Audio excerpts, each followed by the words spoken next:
I thought it was great. I thought it was very engaging.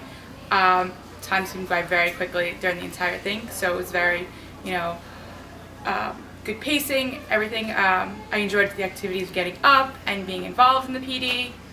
I saw that there was a lot that we could do with our own classes. The exhibit itself was wonderful, fascinating. I had no idea it was possible to kind of cut through a person like that. The total sheer ability of doing that is amazing. In fact, that scientists have developed ideas you can do that, and just seeing everything so close up and so lifelike, it was amazing.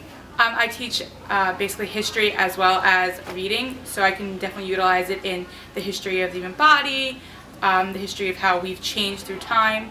The part of the exhibit we're showing food habits throughout the world definitely can use something in a more ethnic area of social studies, more globalized,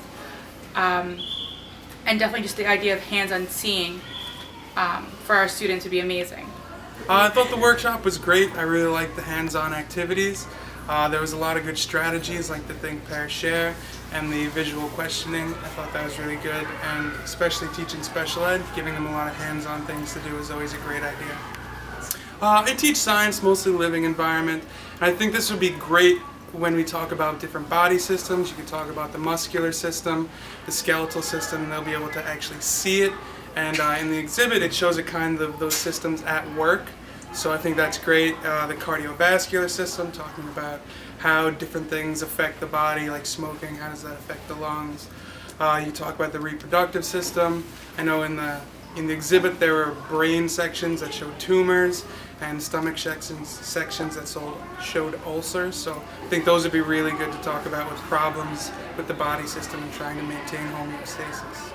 I thought it was wonderful. It allows us to differentiate because it provides enough hands-on activities and a lot of use of outside information.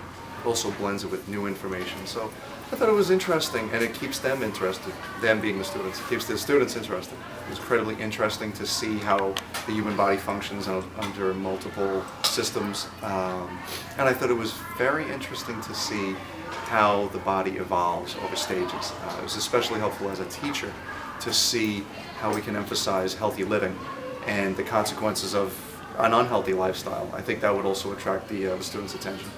You're a special ed teacher. Why is this so valuable for a special ed teacher? Because it differentiates and it makes it hands-on. I could count probably 4 or 5 mini activities that we can incorporate into a different lesson. You can have a discussion and reflection. There is a lot of visual representation, and there was a lot of hands-on material from the beginning to the end. So.